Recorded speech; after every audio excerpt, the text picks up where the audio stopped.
घना अंधेरा और ऊपर से उसमें जोरों से बरसती बारिश। सारा आसमान झिंगुरों की किर्र आवाज से गूंज रहा था। एक बंगले के बगल में खड़े एक विशालकाय वृक्ष पर एक बारिश से भिगा हुआ उल्लू बैठा हुआ था। उसकी इधर उधर दौड़ती नजर आखिर सामने बंगले के एक खिड़की पर जाकर रुकी। वह बंगले की एकलौती ऐसी खिड़की थी कि जिससे अंदर से बाहर रोशनी आ रही थी। घर में उस खिड़की से दिख रहा वह जलता हुआ लाइट छोड़कर सारे लाइट्स बंद थे। अचानक वहां उस खिड़की के पास आसरे के लिए बैठा कबूतरों का एक झुंड वहां से फड़फड़ाता हुआ उड़ गया। शायद वहां उन कबूतरों को कोई अदृश्य शक्ति का अस्तित्व महसूस हुआ होगा। खिड़की के कांच सफेद रंग के होने से बाहर से अंदर का कुछ नहीं दिख रहा था। सचमुच वहां कोई अदृश्य शक्ति पहुंच गई थी, और अगर पहुंची थी तो क्या उसे अंदर जाना था? लेकिन खिड़की तो अंदर से बंद थी। बेडरूम में बेड पर कोई सोया हुआ था। उस बेड पर सोए साये ने अपनी करवट बदली और उसका चेहरा उस तरफ हो गया। इसलिए वह कौन था यह पहचानना मुश्किल था। बेड के बगल में एक ऐनक रखी हुई थी। शायद जो भी कोई सोया हुआ था उसने सोने से पहले अपनी ऐनक निकालकर बगल में रख दी थी। बेडरूम में सब तरफ दारू की बोतलें, दारू के ग्लास, न्यूज़पेपर्स, मासिक पत्रिकाएं इत्यादि सामान इधर उधर फैला हुआ था। बेडरूम का दरवाजा अंदर से बंद था और उसे अंदर से कुंडी लगाई हुई थी। बेडरूम में सिर्फ एक ही खिड़की थी और वह भी अंदर से बंद थी। जो साया बेड पर सोया था उसने फिर से एक बार अपनी करवट बदली और अब उस सोए हुए साये का चेहरा दिखने लगा। उसका नाम था राकेश। उम्र लगभग 25-26, पतला शरीर, चेहरे पर कहीं कहीं छोटे छोटे दाढ़ी के बाल उगे हुए, आंखों के आसपास ऐनक की वजह से बने काले गोल गोल धब्बे। राकेश के सामने कुछ तो था जो धीरे धीरे उसके पास जाने लगा। अचानक नींद में भी राकेश को आहट हुई और वह हड़बड़ाकर जग गया। उसके सामने जो भी था वह उस पर हमला करने के लिए पूरी तरह से तैयार था। उसे देखकर राकेश के चेहरे पर डर साफ दिखाई देने लगा। उस डर की वजह से उसके पूरे शरीर पर पसीना आ गया। वह अपना बचाव करने के लिए उठने लगा। उस चीज ने राकेश पर बुरी तरह से हमला कर दिया। पूरे बंगले में राकेश की एक बड़ी, दर्दनाक, असहाय चीख गूंजी और फिर सब तरफ सन्नाटा छा गया, एकदम पहले जैसा। एल्म स्ट्रीट की सुबह की भागम भाग में अचानक सन्नाटा छा गया। सायरन बजने लगे। टिमटिमाती लाइट्स और धीमी फुसफुसाहट से खींचे हुए लोग जमा हो गए। कुछ तो गड़बड़ थी, बहुत गड़बड़। एक पुलिस का फॉरेंसिक टीम मेंबर बेडरूम के खुले दरवाजे के पास कुछ इन्वेस्टिगेशन कर रहा था। अचानक उसे एक तेज आवाज सुनाई दी। बॉडी किधर है? सर, इधर अंदर। वह टीम मेंबर अदब के साथ खड़ा होता हुआ बोला। डिटेक्टिव आयुष गुप्ता, उम्र साधारण 35 के आसपास, कड़ा अनुशासन, लंबा कद, कसा हुआ शरीर। उस टीम मेंबर ने उसे रास्ता दिखाया और अपने पीछे आने को कहा। डिटेक्टिव आयुष जब बेडरूम में घुस गया तब उसे राकेश का शव बेड पर पड़ा हुआ मिला। उसकी आंखें बाहर आई हुई और गर्दन एक तरफ झुकी हुई थी। बेड पर सब तरफ खून ही खून फैला हुआ था। उसका गला काटा हुआ था। बेड की स्थिति से ऐसा लग रहा था कि मरने के पहले राकेश काफी तड़पा होगा। डिटेक्टिव आयुष ने बेडरूम में चारों तरफ अपनी नजर दौड़ाई। फोरेंसिक टीम बेडरूम में भी तहकीकात कर रही थी। उनमें से एक टीम मेंबर कोने में ब्रश से कुछ साफ करने जैसा कुछ कर रहा था तो दूसरा कमरे में अपने कैमरे से तस्वीरें लेने में व्यस्त था। एक फोरेंसिक टीम मेंबर ने डिटेक्टिव आयुष को जानकारी दी। सर, मरने वाले का नाम राकेश। फिंगरप्रिंट्स वगैरह कुछ मिला क्या? नहीं, कम से कम अब तक तो कुछ नहीं मिला, डिटेक्टिव आयुष ने फोटोग्राफर की तरफ देखते हुए कहा। हाँ, कुछ छुटना नहीं चाहिए, इसका ख्याल रखो। अचानक आयुष का ध्यान एक अजीब अप्रत्याशित बात की तरफ आकर्षित हुआ। वह बेडरूम के दरवाजे के पास गया। दरवाजे का लॉक और आसपास की जगह टूटी हुई थी। आयुष ने बोला, इसका मतलब खूनी शायद यह दरवाजा तोड़कर अंदर आया है। अंता उसका एक टीम मेंबर जिसका नाम आकाश यादव था वह आगे आया और बोला, नहीं सर, असल में यह दरवाजा मैंने तोड़ा क्योंकि हम जब यहां पहुंचे तब दरवाजा अंदर से बंद था। तुमने तोड़ा? आयुष ने आश्चर्य से कहा। Yes sir. कहीं फिर से तुमने अपने पहले के धंधे शुरू तो नहीं किए? आयुष ने मजाक में लेकिन चेहरे पर वैसा कुछ ना दिखाते हुए कहा। हाँ सर, मतलब नहीं सर। आयुष ने पलटकर एक बार फिर से कमरे में अपनी पैनी नजर दौड़ाई, खासकर खिड़कियों की तरफ देखा। बेडरूम में एक ही खिड़की थी और वह भी अंदर से बंद थी। वह बंद रहना लाजमी था क्योंकि रूम में एसी लगा हुआ था। अगर दरवाजा अंदर से बंद था और खिड़की भी अंदर से बंद थी तो फिर कातिल कमरे में कैसे आया? सब लोग आश्चर्य से एक दूसरे की तरफ देखने लगे। और सबसे महत्वपूर्ण बात की, वह अंदर आने के बाद बाहर कैसे गया? आकाश यादव ने बोला। आयुष ने उसकी तरफ सिर्फ घूर कर देखा। अचानक सबका ख्याल एक इन्वेस्टिगेटिंग ऑफिसर ने अपनी तरफ खींचा। उसको बेड के आसपास कुछ बालों के टुकड़े मिले थे। बाल? उनको ठीक से सील कर आगे के इन्वेस्टिगेशन के लिए लेनअप में भेजो, आयुष ने आदेश दिया। डिटेक्टिव आयुष अपने पुलिस स्टेशन में अपने ऑफिस में बैठा था। उतने में एक ऑफिसर वहां आ गया। उसने पोस्टमार्टम के कागजात आयुष के हाथ में थमा दिए। जब आयुष वह कागजात उलट पुलट कर देख रहा था, वह ऑफिसर उसके बगल में बैठकर आयुष को इन्वेस्टिगेशन के बारे में और पोस्टमार्टम के बारे में जानकारी देने लगा। मौत गला कटने से हुई है और गला जब काटा गया तब राकेश शायद नींद में होगा, ऐसा इसमें लिखा है, लेकिन कातिल ने कौन सा हथियार इस्तेमाल किया इसका कोई पता नहीं चल रहा है। वह ऑफिसर जानकारी देने लगा। अमेजिंग। और वहां मिले बालों का क्या? डिटेक्टिव आयुष ने बोला। सर, हमने उसकी जांच की, लेकिन वे बाल आदमी के नहीं है, वह ऑफिसर बोला। क्या आदमी के नहीं? आयुष ने आश्चर्य से बोला। फिर शायद किसी भूत के होंगे। वहां आकर उनके बातचीत में घुसते हुए एक ऑफिसर ने मजाक में कहा, मतलब वह कातिल के कोट में हो सकते हैं।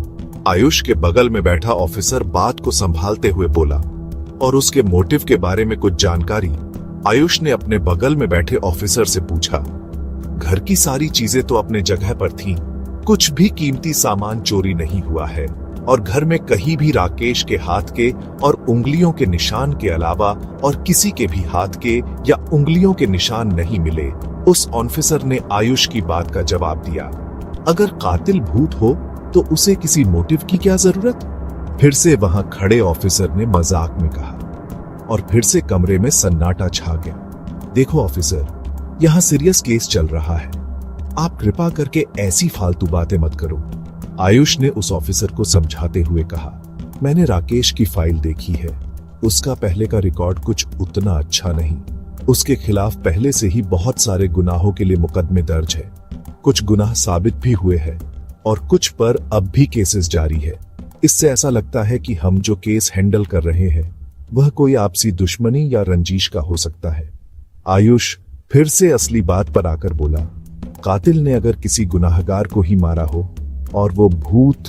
बगल में खड़े उस ऑफिसर ने फिर से मजाक करने के लिए अपना मुंह खोला, तो आयुष ने उसकी तरफ गुस्से से घूर कर देखा। हाँ, मतलब अगर वैसा है तो अच्छा ही है ना। एक तरह से वह अपना ही काम कर रहा है। शायद जो काम हम भी नहीं कर पाते वह काम वह कर रहा है। वह मजाक करने वाला ऑफिसर अपने शब्दों को संभालते हुए बोला, देखो ऑफिसर, हमारा काम लोगों की सेवा करना और उनकी हिफाजत करना है। आयुष ने उस ऑफिसर को समझाते हुए बोला, गुनाहगारों की भी। उस ऑफिसर ने मजाक में लेकिन थोड़े तीखे अंदाज में कहा। इस पर आयुष कुछ नहीं बोला। पॉल रॉबर्ट्स, काला रंग, उम्र 25 के आसपास, लंबाई 6.25 फुट, घुंघराले बाल, अपने बेडरूम में सोया था। उसकी बेडरूम एक कबाड़ खाने की तरह था, जिसमें इधर उधर फैला हुआ सामान, न्यूज़पेपर्स, मैगजीन्स, व्हिस्की की खाली बोतलें, वह भी इधर उधर फैली हुई मैगजीन के कवर पर ज्यादातर लड़कियों की नग्न तस्वीरें दिख रही थी, और बेडरूम की सारी दीवारें उसके चहती हीरोइंस की नग्न, अर्धनग्न तस्वीरों से भरी हुई थी। स्टीवन के और पॉल के बेडरूम में काफी समानता थी। फर्क सिर्फ इतना ही था कि पॉल के बेडरूम में 2 खिड़कियां थीं और वह भी अंदर से बंद, और रूम में ऐसी था इसलिए रूम भी अंदर से लॉक था, या यूं कहे वो रूम पूरी तरह से सुरक्षित था। वह अपने मुलायम जाडेदार कंबल और वैसे ही मुलायम तकिए को अपने सीने से लगाकर बार बार करवटें बदल रहा था। शायद वह डिस्टर्ब्ड होगा। काफी समय तक उसने सोने का प्रयास किया, लेकिन उसे नींद नहीं आ रही थी। आखिर करवट बदल बदल कर भी नींद न आने पर वह अपने बेड से नीचे उतरा और पैर में स्लीपर चढ़ाई। क्या किया जाए, ऐसा सोचकर पॉल किचन की तरफ चला गया। किचन में जाकर किचन का लाइट जलाया, फ्रिज से पानी की बोतल निकाली।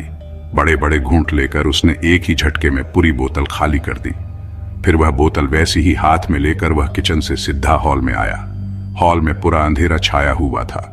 पॉल अंधेरे में ही एक कुर्सी पर बैठ गया। उसने सोचा, चलो थोड़ी देर टीवी देखते हैं, शायद नींद आ जाए। ऐसा सोचकर उसने बगल में रखा हुआ रिमोट लेकर टीवी शुरू किया। जैसे ही उसने टीवी शुरू किया, डर के मारे उसके चेहरे का रंग उड़ गया। डर के चलते उसके सारे शरीर पर पसीना आ गया। और उसके हाथ पैर कांपने लगे। उसके सामने अभी अभी शुरू हुए टीवी के स्क्रीन पर एक खून की लकीर बहते हुए ऊपर से नीचे तक आई थी। हाथ बढ़ाकर वह एकदम खड़ा हुआ और वैसे ही घबराए हुए हालत में उसने कमरे का बल्ब जलाया। उसने देखा उस कमरे में उसके अलावा और कोई भी नहीं था। फिर उसने टीवी की तरफ देखा। टीवी के ऊपर एक मांस का टूटा हुआ टुकड़ा था और उसमें से अभी भी खून बह रहा था। चलते लड़खड़ाते हुए वह टेलीफोन के पास गया और अपने कपकपाते हाथ से उसने पुलिस को कॉल किया। बाहर एक कॉलोनी के प्लेग्राउंड पर छोटे बच्चे खेल रहे थे। इतने में कर्कश आवाज में सायरन बजाती हुई एक पुलिस की गाड़ी वहां से बगल के रास्ते से तेजी से गुजरने लगी। सायरन की कर्कश आवाज सुनते ही कुछ खेल रहे छोटे बच्चे घबराकर अपने अपने मां बाप की तरफ दौड़ पड़े। पुलिस की गाड़ी आई, उसी गति में वहां से गुजर गई और सामने एक मोड़ पर दाईं तरफ मुड़ गई। पुलिस की गाड़ी सायरन बजाती हुई एक मकान के सामने आकर रुक गई। उस गाड़ी में से डिटेक्टिव आयुष और उनके कुछ जूनियर ऑफिसर्स नीचे उतरे और उस घर की ओर दौड़ डे पड्डे। तुम लोग जरा मकान के आसपास देखो, आयुष ने अपने दो साथियों को हिदायत दी। वे दोनों बाकी साथियों को वहीं छोड़कर एक दाईं तरफ से और दूसरा बाईं तरफ से इधर उधर देखते हुए मकान के पीछे की ओर दौड़ने लगे। बाकी के पुलिस और आयुष मकान के मुख्य द्वार के सामने इकट्ठा हो गए। उसमें से एक ने, आकाश यादव ने, बेल का बटन दबाया। बेल तो बज रही थी लेकिन अंदर कुछ भी आहट नहीं सुनाई दे रही थी। थोड़ी देर राह देखकर आकाश यादव ने फिर से बेल दबाई। इस बार दरवाजा भी खटखटाया। हेलो, दरवाजा खोलो। उसने दरवाजा खटखटाते हुए अंदर आवाज दी, लेकिन अंदर कोई हलचल या आहट नहीं थी। आखिर चिढ़कर आयुष ने आदेश दिया, दरवाजा तोड़ो। आकाश यादव और कुछ लोगों ने मिलकर काफी देर की मेहनत के बाद उस दरवाजे को तोड़ दिया। आकाश यादव ने उस दरवाजे में जोर से धक्का दिया और संभल न पाने की वजह से जमीन पर गिर गया। आयुष ने उसको चिल्लाते हुए कहा, बेवकूफ, कोई तो काम ढंग से कर लिया करो। दरवाजा तोड़कर सब लोग घर में घुस गए। डिटेक्टिव आयुष हाथ में बंदूक लेकर सावधानी से अंदर जाने लगा। उसके पीछे पीछे हाथ में बंदूक लेकर बाकी लोग एक दूसरे को गार्ड करते हुए अंदर घुसने लगे। अपनी अपनी बंदूक तान कर वे सब लोग तुरंत घर में फैलने लगे। लेकिन हॉल में ही एक डरावना दृश्य उनका इंतजार कर रहा था। जैसे ही उन्होंने वह दृश्य देखा, उनके चेहरे का रंग उड़ गया था। उनके सामने सोफे पर पॉल गिरा हुआ था, गर्दन कटी हुई, सब चीजें इधर उधर फैली हुई। उसकी आंखें बाहर आई हुई थी और सर एक तरफ ढूलका हुआ था। उसका भी खून उसी तरह से फैला हुआ था जिस तरह से स्टीफन का। सारी चीजें इधर उधर फैली हुई थी। इससे यह प्रतीत हो रहा था कि यह भी मरने के पहले बहुत तड़पा होगा। घर में बाकी जगह ढूंढो, आयुष ने आदेश दिया। टीम के 3-4 मेंबर्स मकान में कातिल को ढूंढने के लिए इधर उधर फैल गए। बेडरूम में भी ढूंढो, आयुष ने जाने वालों को हिदायत दी। डिटेक्टिव आयुष ने कमरे में चारों तरफ एक नजर दौड़ाई। आयुष को टीवी की स्क्रीन पर बहकर नीचे की ओर गई खून की लकीर और ऊपर रखा हुआ मांस का टुकड़ा दिख गया। आयुष ने इन्वेस्टिगेशन टीम के एक मेंबर को इशारा किया। वह तुरंत टीवी के पास जाकर वहां सबूत इकट्ठा करने में छूट गया। बाद में आयुष ने हॉल की खिड़कियों की तरफ देखा। इस बार भी सारी खिड़कियां अंदर से बंद थीं। अचानक सोफे पर गिरे किसी चीज ने आयुष का ध्यान खींच लिया। वह वहां चला गया। जो था वह उठाकर देखा।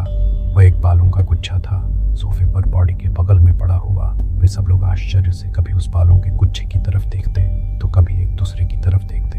इन्वेस्टिगेशन टीम के एक मेंबर ने वह बालों का गुच्छा लेकर प्लास्टिक के बैग में आगे की जांच के लिए सील बंद किया। आकाश गड़बड़ाया हुआ कभी उस बालों के गुच्छे को देखता तो कभी टीवी पर रखे उस मांस के टुकड़े की तरफ। उसके दिमाग में, उसके ही क्यों बाकी लोगों के दिमाग में भी एक ही समय काफी सारे सवाल मंडरा रहे थे। लेकिन पूछे तो किसको पूछे? तो आखिर डिटेक्टिव आयुष और उसका एक साथी कैनफे में बैठे थे। उनमें कुछ तो गहन चर्चा चल रही थी। उनके हाव भाव से लग रहा था कि शायद वे हाल ही में हुए 2 खून के बारे में चर्चा कर रहे होंगे। बीच बीच में दोनों कॉफी के छोटे छोटे घूंट ले रहे थे।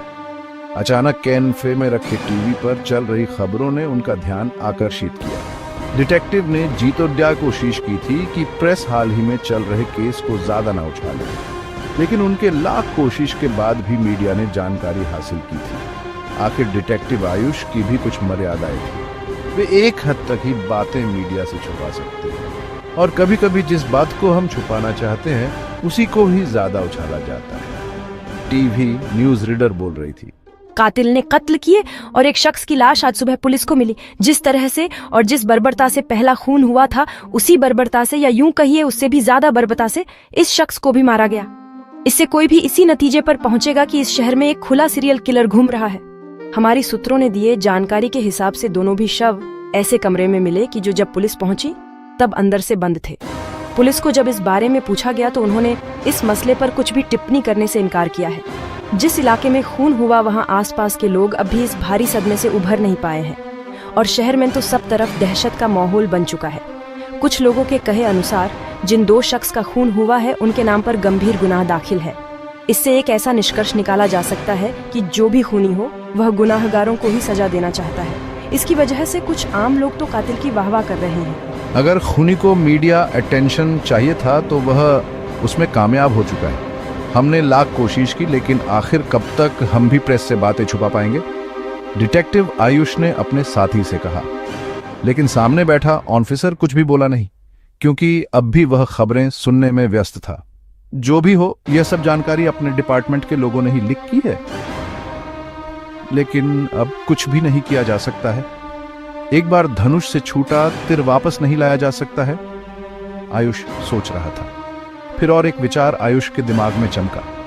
कहीं ये अपने सामने बैठे वाला ऑफिसर तो नहीं जो सब जानकारियां लिख कर रहा हो। आयुष एक अजीब नजर से उसकी तरफ देख रहा था, लेकिन वह दूसरा ऑफिसर अभी टीवी की खबरें सुनने में व्यस्त था। शहर में सब तरफ सारी दशहत फैल चुकी थी। एक सीरियल किलर शहर में खुला घूम रहा है। पुलिस अभी उसको पकड़ने में नाकामयाब। वह और कितने कत्ल करने वाला है? उसका अगला शिकार कौन होगा और वह लोगों को क्यों मार रहा है? कुछ कारणवश या यूं ही? इन सारे सवालों के जवाब किसी के पास भी नहीं थे। सौरभ वर्मा उम्र 25 के आसपास, स्टाइलिश, जवाबदार, अपने बेडरूम में सोया हुआ था। वह रह रहकर बेचैनी से अपनी करवट बदल रहा था। इससे ऐसा लग रहा था कि आज उसका दिमाग कुछ सही नहीं है। थोड़ी देर करवट बदलकर सोने की कोशिश करने के बाद भी उसे नींद नहीं आई। वह उठकर बैठ गया और अपने बेड के बगल में रखी एक मैगज़ीन को उठाया और उसे खोलकर पढ़ते हुए फिर से बेड पर लेट गया। वह उस मैगज़ीन के पन्ने जिस पर लड़कियों की अर्धनग्न तस्वीरें छपी थीं पलटने लगा। Sex is the best way to divert your mind, उसने सोचा। अचानक दूसरे कमरे में से बर्तन गिरने की कुछ आवाज़ आई। वह चौंक कर उठ बैठा, मैगज़ीन को बगल में रखा और वैसे ही डरे सहमे हाल में वह बेड से नीचे उतरा। यह कैसी आवाज़ थी? पहले तो अभी तक कभी भी ऐसी आवाज़ नहीं आई, लेकिन आवाज़ आने के बाद मैं इतना चौंक क्यों गया? या हो सकता है आज मेरे मन की स्थिति पहले से ही ठीक नहीं थी, इसलिए सिर्फ ऐसा महसूस हुआ होगा।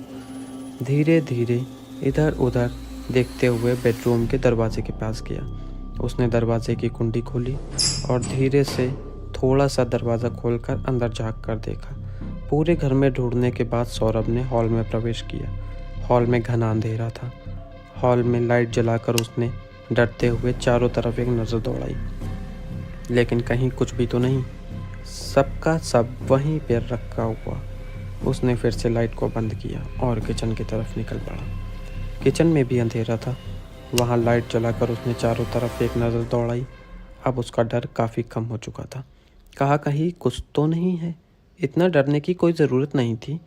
वह पलटने के लिए मुड़ने ही वाला था कि किचन के सिंक में रखी किसी चीज़ ने उसका ध्यान अपनी ओर आकर्षित किया। उसकी आंखें आश्चर्य और डर की वजह से बड़ी हुई थी। एक पल में इतने ठंड में भी उसे पसीना आ गया। हाथ पैर कांपने लग गए। उसके सामने सिंक में खून से सना एक मांस का टुकड़ा रखा हुआ था। एक पल का भी समय न गंवाते हुए वह वहाँ से भाग खड़ा हुआ। क्या किया जाए, उसे कुछ भी सूझ नहीं रहा था। गड़बड़ाए और घबराए हुए हाल में वह सीधा बेडरूम की ओर भागा और बेडरूम को अंदर जाते ही उसने अंदर से कुंडी बंद कर ली। डिटेक्टिव आयुष गोल्फ खेल रहा था। रोज़मर्रा के तनाव से मुक्ति के लिए यह एक अच्छा खासा उपाय उसने ढूंढा था। उसने एक ज़ोर का शॉट मारा। बॉल हवा से होते हुए होल की तरफ गया। बॉल ने 2-3 बार ज़मीन पर गिरकर उछला और आखिर होल से लगभग 6 फीट की दूरी पर लुढ़कते हुए रुका। आयुष बॉल के पास आ गया। ज़मीन की चढ़ाई और ढलान का उसने अंदाज़ा लगा लिया। बॉल के ऊपर से टी घुमाकर उसे कितनी ज़ोर से मारना पड़ेगा इसका अनुमान लगाया और बड़ी सावधानी से सही दिशा में सही ज़ोर लगाकर उसने हल्का सा एक शॉट लगाया और बॉल लुढ़कते हुए होल में जाकर समा गया। डिटेक्टिव के चेहरे पर एक जीत की खुशी झलकने लगी। इतने में अचानक आयुष का मोबाइल बजा। आयुष ने डिस्प्ले देखा, लेकिन फ़ोन नंबर तो जान पहचान का नहीं लग रहा था। उसने एक बटन दबाकर फ़ोन अटेंड किया। हेलो, हाँ कौन? दूसरी ओर से आवाज़ आई, hello sir, detective Nihal is here. Ayush दूसरे गेम की तैयारी करते हुए बोला, हाँ बोलो। उधर से निहाल ने जवाब दिया, सर मेरी जानकारी के हिसाब से आप हाल में चल रहे सीरियल केस के इंचार्ज हो। आयुष ने सीरियल किलर का जिक्र होते ही अगला गेम खेलने का विचार त्याग दिया और बोला, जी हाँ बताइए क्या काम है। उसके बाद दूसरे तरफ से निहाल की आवाज़ आई, सर अगर आपको कोई एतराज़ ना हो, मतलब अगर आज आप फ्री हो तो क्या आप इधर मेरे पुलिस स्टेशन में आ सकते हो? मेरे पास इस केस के बारे में कुछ बहुत महत्वपूर्ण जानकारी है, शायद आपके काम आएगी। आयुष ने बोला, हाँ बिल्कुल कोई बात नहीं, कहते हुए बगल से गुजर रहे लड़के को सामान उठाने का इशारा किया। आयुष ने निहाल से फ़ोन पर मिलने का वक्त वगैरह सब तय किया और सामान उठाकर ले जा रहे लड़के के साथ ही वापस हो लिया। पुलिस स्टेशन में डिटेक्टिव आयुष डिटेक्टिव निहाल के सामने बैठा हुआ था। डिटेक्टिव निहाल इस पुलिस स्टेशन का इंचार्ज था। डिटेक्टिव निहाल का फ़ोन आने के बाद गोल्फ का अगला गेम खेलने की आयुष की इच्छा पूरी तरह से ख़त्म हो चुकी थी। अपना सामान इकट्ठा कर वह ताबड़तोड़ तैयारी कर अपने पुलिस स्टेशन में जाने के बजाय सीधा इधर निकल आया था। उनका हाय हेलो सब फॉर्मेलिटीज़ होने के बाद अब डिटेक्टिव निहाल के पास उसके केस के बारे में क्या जानकारी है यह सुनने के लिए वह उसके सामने बैठ गया। डिटेक्टिव निहाल ने सब जानकारी बताने के पहले एक बड़ा पॉज लिया। डिटेक्टिव आयुष भले ही अपने चेहरे पर नहीं आने दे रहा था, फिर भी सब जानकारी सुनने के लिए वह बेताब हो चुका था और उसकी उत्सुकता 7वें आसमान पर पहुंच चुकी थी। डिटेक्टिव निहाल ने जानकारी दी, कुछ दिन पहले मेरे पास एक केस आया था। एक सुंदर शांत टाउन में हरी भरी घास और हरे भरे पेड़ चारों तरफ फैले हुए थे और उस हरियाली में रात में तारे जैसे आकाश में समूह समूह से चमकते हैं, वैसे छोटे छोटे समूह में घर इधर उधर फैले हुए थे। उसी हरियाली के बीच में एक पुराने कॉलेज की बिल्डिंग थी। कॉलेज में स्टूडेंट्स की भीड़ जमा हुई थी, शायद ब्रेक का टाइम था। कुछ स्टूडेंट्स समूह में गप्पे मार रहे थे तो कुछ इधर उधर घूम रहे थे। रोहन लगभग 21-22 साल का स्मार्ट हैंडसम कॉलेज का स्टूडेंट और उसका दोस्त एंथनी दोनों साथ साथ बाकी स्टूडेंट के भीड़ से रास्ता निकालते हुए चल रहे थे। एंथनी बोला, चलो आज मैथ की क्लास में जाकर बैठते हैं, बहुत दिन हुए हैं हमने उसका क्लास अटेंड नहीं किया। रोहन ने कहा, किसके? मैथ के क्लास में? तुम्हारी तबीयत तो ठीक है ना? एंथनी ने आश्चर्य से पूछा। अरे नहीं, मतलब मैथ का टीचर अभी तक जमा हुआ है या छोड़कर चला गया? चलो ये देख कर आते हैं, रोहन ने कहा। दोनों एक दूसरे को ताली देते हुए शायद पहले का कोई किस्सा याद कर जोर जोर से हंसने लगे। चलते हुए अचानक रोहन ने एंथनी को अपनी कोहनी मारते हुए बगल से जा रहे एक लड़के की तरफ इशारा किया। एंथनी ने अपनी आंखों में प्रश्न लेकर रोहन की तरफ देखा। रोहन धीमे आवाज़ में उसके कान में बुदबुदाया, यही वह लड़का है जो आजकल अपने हॉस्टल में चोरियां कर रहा है।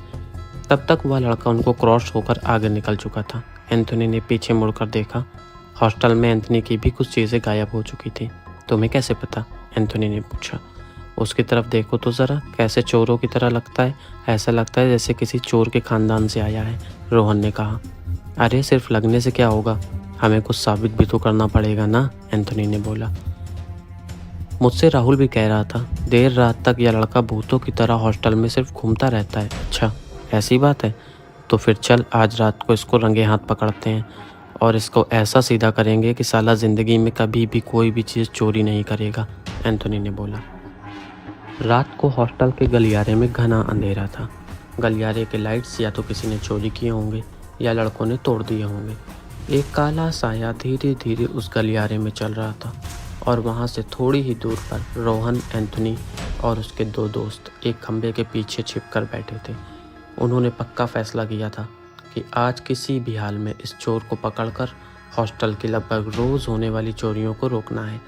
काफ़ी समय से वे यहाँ छुपकर चोर की राह देख रहे थे। आखिर वह साया उन्हें दिखते ही उनके चेहरे पर खुशी की एक लहर दौड़ गई। चलो, इतनी देर से रुकी, आखिर मेहनत रंग लाई। खुशी के मारे उन सब में खुसर होने लगी। यही चुप रहो, यही अच्छा मौका है आज इसको रंगे हाथ पकड़ने का। रोहन ने सबको चुप रहने की हिदायत दी। वे वहाँ से छुपते हुए सामने जाकर एक दूसरे खंभे के पीछे छिप गए। उन्होंने चोर को पकड़ने की पूरी प्लानिंग और तैयारी कर रखी थी। चारों ने आपस में काम बांट लिया था। उन चारों में से एक लड़का अपने कंधे पर एक काला ब्लैंकेट संभाल रहा था। देखो, वह रुक गया, आज इसको रंगे हाथ पकड़ना है, रोहन धीरे से बोला। वह साया गलियारे में घूमते हुए एक रूम के सामने रुक गया। अरे, यह किसकी रूम है? किसी ने पूछा। प्रिया की, एंथोनी ने धीमे स्वर में जवाब दिया। वह काला साया प्रिया के दरवाजे के सामने रुका और अपने जेब से एक चाबी निकालकर प्रिया के दरवाजे के लॉक को खोलने लगा। देखो, उसके पास चाबी भी है, कोई फुसफुसाया। किसी ने कहा मास्टर की होगी या डुप्लीकेट बना ली होगी इसने। अब तो यह बिल्कुल भी मुकर नहीं पाएगा। हम उसे अब आज रंगे हाथ पकड़ सकते हैं, रोहन ने बोला। रोहन और एंथनी पीछे मुड़कर उनके दो साथियों की तरफ देखने लगे। चलो, यह एकदम सही वक्त है, एंथनी ने बोला। वह साया अब ताला खोलने की कोशिश करने लगा। सब लोगों ने एकदम उस काले साए पर हल्ला बोल दिया। एक लड़के ने उस काले साए के ऊपर वह ब्लैंकेट डाल दिया और पीछे से एंथनी और रोहन ने उस साए को ब्लैंकेट के साथ कसकर पकड़ लिया। पहले साले को मारो, कोई चिल्लाया। सब लोग मिलकर अब उस चोर की धुलाई करने लगे। कैसे हाथ आया रे साले? ए साले, दिखा अब कहाँ जाकर छुपा रखा है तूने हॉस्टल का सारा चोरी किया हुआ सामान। ब्लैंकेट के अंदर से आ ऊ ऐसा दबा हुआ स्वर आने लगा। अचानक सामने का दरवाज़ा खुला और प्रिया गड़बड़ाए हुए दरवाजे से बाहर आई। शायद उसे उसके सामने चल रहे धांधली की आहट हुई होगी। कमरे में जल रहे लाइट की रोशनी अब उस ब्लैंकेट में लिपटे चोर के शरीर पर पड़ गई थी। क्या चल रहा है? प्रिया घबराए हुए हाल में हिम्मत बटोरती हुई बोली। एंथोनी ने कहा, हमने चोर को पकड़ा है। यह तुम्हारा कमरा डुप्लीकेट चाबी से खोल रहा था, रोहन ने बोला। उस चोर को ब्लैंकेट के साथ पकड़े हुए हॉल में रोहन ने उसके शरीर पर कुछ अजीब सा देखा। उसने सोचा यह क्या है, और यह देखने के लिए उसने ब्लैंकेट के अंदर अपने हाथ डाले। रोहन के हाथ अंदर डालने से उसकी उस साए पर पकड़ ढीली होती गई और वह साया ब्लैंकेट से बाहर आ गया। ओ माय गॉड, नैन्सी, प्रिया चिल्लाई। नैन्सी कॉलोनी के उनके ही क्लासमेट की एक सुंदर स्टूडेंट थी। वह ब्लैंकेट से बाहर आई और अभी भी असमंजस की स्थिति में रोहन उसके दोनों उरूज अपने हाथों में कसकर पकड़ा हुआ था।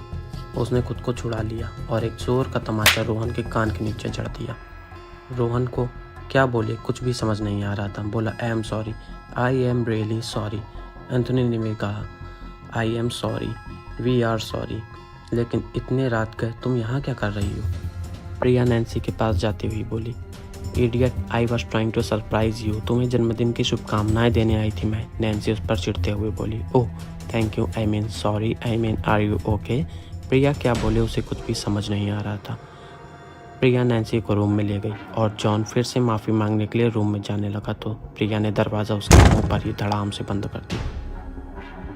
क्लास चल रही थी। क्लास में रोहन और उसके दो दोस्त आसपास बैठे थे।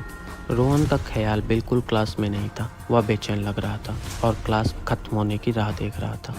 उसने एक बार पूरे क्लास पर अपनी नज़र घुमाई, खासकर नैन्सी की तरफ देखा, लेकिन नैन्सी ने उसकी तरफ एक पल का भी ध्यान नहीं दिया। वह तो अपने नोट्स लिखने में व्यस्त थी। कल रात का वाक़या याद कर रोहन को फिर से अपराधी जैसा लगने लगा। उस बेचारी को क्या लग रहा होगा इतने सारे लोगों के सामने और प्रिया के सामने। मैंने नहीं, मुझे ऐसा नहीं करना चाहिए था, लेकिन जो भी हुआ वह गलती से हुआ। मुझे क्या मालूम था कि वह चोर न होकर नैन्सी थी। नहीं, मुझे उसकी माफ़ी मांगनी चाहिए। लेकिन कल तो मैंने उसकी माफ़ी मांगने का प्रयास किया था तो उसने धड़ाम से गुस्से में दरवाज़ा बंद किया था। नहीं, मुझे वह जब तक माफ़ नहीं करती तब तक माफ़ी मांगते रहना चाहिए। उसके दिमाग में विचारों का तूफान उमड़ पड़ा था। इतने में पीरियड की बेल बजी, शायद ब्रेक हो गया था। चलो, यह अच्छा मौका है उससे माफ़ी मांगने का। वह उठकर नैन्सी के पास जाने ही वाला था। इतने में वह लड़कियों की भीड़ में कहीं गुम हो गई। ब्रेक की वजह से कॉलेज के गलियारे में स्टूडेंट्स की एक बड़ी भीड़ जमा हो गई थी। छोटे छोटे समूह बनाकर गप्पे मारते हुए स्टूडेंट्स सब तरफ फैल गए और उस भीड़ से रास्ता निकालते हुए रोहन और उसके दो दोस्त उस भीड़ में नैन्सी को ढूंढ रहे थे। कहाँ गई? अभी तो लड़कियों की भीड़ में क्लास से बाहर जाते हुए दिखी थी। वे तीनों इधर उधर देखते हुए उसे ढूंढने की कोशिश करने लगे। आखिर एक जगह कोने में अपने दोस्तों के साथ बात करते हुए उन्हें नैन्सी दिखी। चलो मेरे साथ, रोहन ने अपने दोस्तों से कहा। हम किस लिए? हम यहीं रुकते हैं, तुम ही जाओ, उसके दोस्तों में से एक बोला। अरे साथ तो चलो। रोहन उनको लगभग पकड़कर नैन्सी के पास ले गया। जब रोहन और उसके दोस्त नैन्सी के पास गए तब उसका ख्याल इन लोगों की तरफ बिल्कुल नहीं था। वह अपनी गप्पे मारने में बिजी थी। नैन्सी ने गप्पे मारते हुए एक नज़र उन पर डाली और उनकी तरफ ध्यान न देते हुए अपनी बातों में ही व्यस्त रही। रोहन ने उसके और पास जाकर उसका ध्यान अपनी तरफ आकर्षित करने का प्रयास किया, लेकिन बार बार वह उनकी तरफ ध्यान न देते हुए उन्हें टालने का प्रयास कर रही थी। उधर उनसे काफ़ी दूर एंथोनी गलियारे से जा रहा था। वह रोहन की तरफ देखकर मुस्कुराया और उसने अपना अंगूठा दिखाकर उसे बेस्ट ऑफ लक विश किया। Nancy, I am sorry. Rohan को इतने लड़कियों के सामने शर्म भी आ रही थी, फिर भी वह हिम्मत बांधते हुए बोला। नैन्सी ने एक कैजुअल नज़र उस पर डाली। रोहन गड़बड़ाई हुई दशा देखकर उसके दोस्तों ने अब सिचुएशन अपने हाथ में लेना सही समझा। एक्चुअली हम चारों एक चोर को पकड़ने की कोशिश कर रहे थे, एक दोस्त ने कहा। हाँ, वह रोज़ हॉस्टल में चोरी कर रहा था, दूसरे दोस्त ने बोला। रोहन अब अपनी गड़बड़ी भरी दशा से काफ़ी उभर आया था। उसने फिर से हिम्मत कर अपनी रट जारी रखी। Nancy, I am sorry, I really did not mean it. मैं उस चोर को पकड़ने की कोशिश कर रहा था। रोहन हाथ के अलग अलग इशारों से अपने भाव व्यक्त करने की कोशिश कर रहा था। वह क्या बोल रहा था और क्या इशारा कर रहा था, उसको ही कुछ समझ नहीं आ रहा था। आखिर वह एक भाव के पोजीशन में रुका। जब वह रुका तब उसके ख्याल में आया, भले ही स्पर्श ना कर रहा हो, लेकिन उसके दोनों हाथ फिर से नैन्सी के उरोज़ों के आसपास थे। वह नैन्सी के भी ख्याल में आया। रोहन ने झट से अपने हाथ पीछे खींच लिए। उसने गुस्से से भरा एक कटाक्ष उसके ऊपर डाला और फिर से एक जोर का चाटा उसके गाल पर जड़कर बोली, बदतमीज कहीं का। इससे पहले रोहन फिर से संभल कर कुछ बोले, वह गुस्से से पैर पटकती हुई वहां से चली गई थी। जब वह होश में आया वह दूर जा चुकी थी और रोहन अपना गाल सहलाते हुए वहां खड़ा था। शाम का समय था। अपने शॉपिंग के सामान को संभालती हुई नैन्सी फुटपाथ से जा रही थी। वैसे अब खरीदने का कुछ खास सामान बचा नहीं था, सिर्फ एक दो चीज़ें खरीदने के लिए बची हुई थी। वह बची हुई एक दो चीज़ें लेकर जब वापस जाने के लिए निकली तब लगभग अंधेरा हो चुका था और रास्ते पर बहुत कम लोग बचे हुए थे। चलते चलते नैन्सी को ऐसा लगा कि कोई बहुत देर से उसका पीछा कर रहा है। उसकी पीछे मुड़कर देखने की हिम्मत नहीं हो रही थी। वह वैसे ही चलती रही, फिर भी उसका पीछा अभी भी जारी है, इसका उसे एहसास हुआ। अब वह घबरा गई। पीछे मुड़कर न देखते हुए वह वैसे ही जोर से आगे चलने लगी। इतने में पीछे से आवाज़ आई, नैन्सी। वह एक पल के लिए तो रुकी, लेकिन फिर चलने लगी। पीछे से फिर से आवाज़ आई, अरे नैन्सी सुनो तो। उस आवाज़ के लहजे से ऐसा नहीं लग रहा था कि पीछा करने वाले का कोई गलत इरादा है। नैन्सी ने चलते चलते ही पीछे मुड़कर देखा। पीछे रोहन को देखते वह रुक गई। उसके चेहरे पर परेशानी के हाव भाव दिखने लगे। नैन्सी ने सोचा, ये यहाँ भी आ गया। अब तो मैं इतनी परेशान हो गई हूँ कि अपना सिर कहीं पटक लूँ। वह एक बड़ा फूलों का गुलदस्ता लेकर उसके पास आ रहा था। वह देखकर तो उसे एक पल के लिए लगा भी कि सचमुच अपना सर कहीं जाकर पटक ले। वह रोहन के उसके नज़दीक आने तक रुक गई। तो मेरा पीछा क्यों कर रहे हो? नैन्सी नाराज़गी जताते हुए गुस्से से बोली। मुझ पर एक एहसान कर दो और भगवान के लिए मेरा पीछा करना छोड़ दो, वह गुस्से से हाथ जोड़ते हुए बोली। गुस्से से वह पलट गई और फिर से पैर पटकते हुए आगे चलने लगी। रोहन भी बीच में थोड़ा सा फासला रखते हुए उसके पीछे पीछे फिर से चलने लगा। रोहन फिर से पीछा कर रहा है यह पता चलते ही वह गुस्से से रुक गई। रोहन ने अपनी हिम्मत बटोर कर वह फूलों का गुलदस्ता उसके सामने पकड़ा और कहा, आई एम सॉरी। नैन्सी गुस्से में तिलमिला गई। उसे क्या बोले कुछ समझ नहीं आ रहा था। रोहन को भी आगे क्या बोले कुछ समझ नहीं आ रहा था। I swear I mean it, वह अपने गले को हाथ लगाकर बोला। नैन्सी गुस्से में थी। उसने झटके से अपने चेहरे पर आ रही बालों की लटों को एक तरफ हटाया। रोहन को लगा कि वह फिर से जोरदार तमाचा उसके गाल पर जड़ने वाली है। डर के मारे अपनी आंखें बंद कर उसने झटके से अपना चेहरा पीछे खिंचाया। उसके भी यह ख्याल में आया और वह अपनी हंसी रोक नहीं सकी। उसका डरा हुआ सहमा हुआ बच्चों के जैसा मासूम चेहरा देखकर वह खिलखिलाकर हंस पड़ी। उसका गुस्सा कब गायब हुआ उसे भी पता नहीं चल पाया। रोहन ने आंखें खोलकर देखा, तब तक वह फिर से रास्ते पर आगे चल पड़ी थी। थोड़ी देर चलने के बाद एक मोड़ पर मुड़ने से पहले नैन्सी रुक गई। उसने पीछे की तरफ देखा और रोहन को देखकर मुस्कुरा दिया। एक नटखट मुस्कुराहट से उसका चेहरा खिल गया था। हड़बड़ाए हुए हाल में रोहन भी उसकी तरफ देखकर मंद मंद मुस्कुरा दिया। वह फिर से आगे चलती हुई उस मोड़ पर मुड़कर उसकी नज़रों से ओझल हो गई। भले ही वह उसकी नज़रों से ओझल हुई थी, फिर भी रोहन खड़ा होकर उधर देखता रहा। उसे रह रहकर उसकी वह नटखट मुस्कुराहट याद आ रही थी। वह सचमुच मुस्कुराई थी या ये बस मेरा एक भ्रम था? नहीं, ये भ्रम कैसे हो सकता है? यह सच है कि वह मुस्कुराई थी। वह मुस्कुराई थी, इसका मतलब उसने मुझे माफ़ कर दिया, ऐसा समझना चाहिए। हाँ, वह ऐसा समझने में कोई दिक्कत नहीं है, लेकिन उसका वह मुस्कुराना कोई मामूली मुस्कुराना तो नहीं था। उस मुस्कुराहट का कुछ और ही मतलब था। उस मुस्कुराहट का मतलब समझने की नाकाम कोशिश करने लगा, लेकिन थोड़ी देर बाद जैसे जैसे उसे उस मुस्कुराहट के बारे में समझ में आया, उसके चेहरे पर भी वैसे ही हल्की सी मुस्कुराहट फैलने लगी। धीरे धीरे रोहन और नैन्सी एक दूसरे के नज़दीक आने लगे। उनके दिल में कब एक दूसरे के लिए प्यार जग गया, उन्हें खुद पता नहीं चला। झगड़े से भी प्रेम की भावना पनप सकती है, या वे खुद अनुभव कर रहे थे।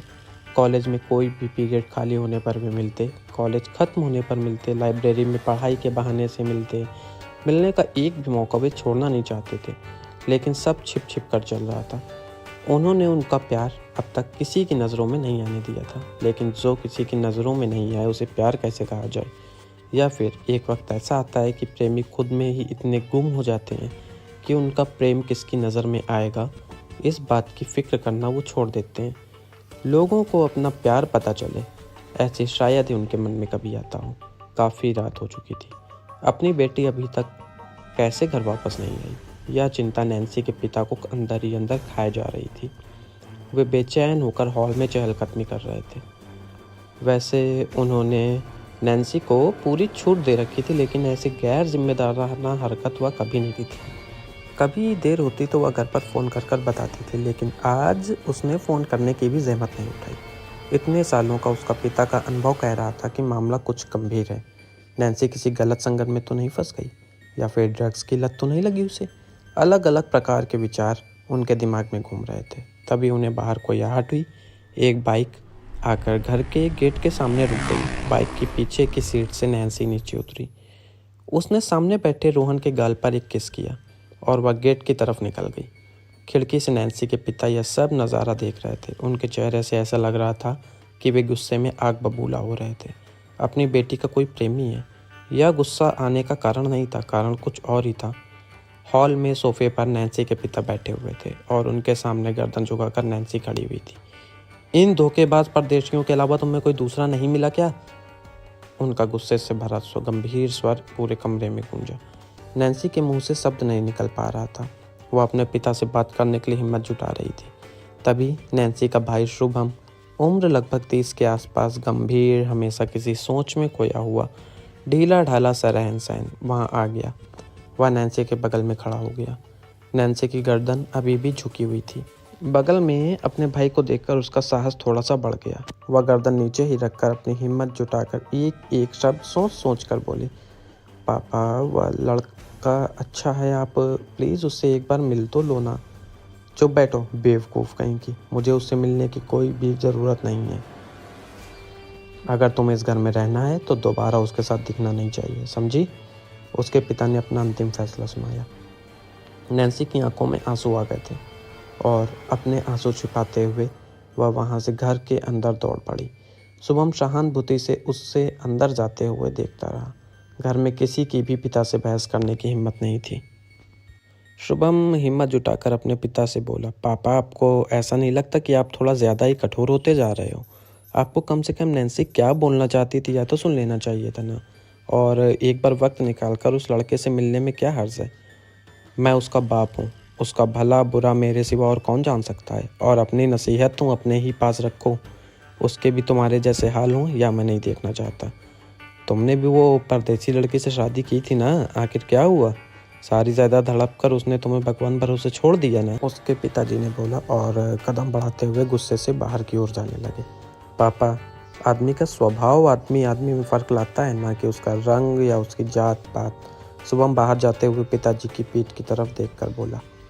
वो जाते जाते अचानक दरवाजे के पास रुक गए और इधर ही मुंह रखते हुए कठोर लहजे में बोले, और तुम्हें उसकी पैरवी करने की बिल्कुल ज़रूरत नहीं है और ना ही उसे सपोर्ट करने की। शुभम कुछ बोले इससे पहले उसके पिताजी वहाँ से जा चुके थे। उधर नैन्सी के घर के बाहर अंधेरे में खिड़की के पास छिपकर एक काला साया अंदर चल रहा सारा नज़ारा देख और सुन रहा था। अगली सुबह कॉलेज में एक लेडी टीचर पढ़ा रही थी और सभी स्टूडेंट उसकी बात ध्यान से सुन रहे थे। So the moral of the story is, कुछ भी फैसला ना लेते हुए बीच में ही लटकने से अच्छा है कुछ तो एक फ़ैसला लेना।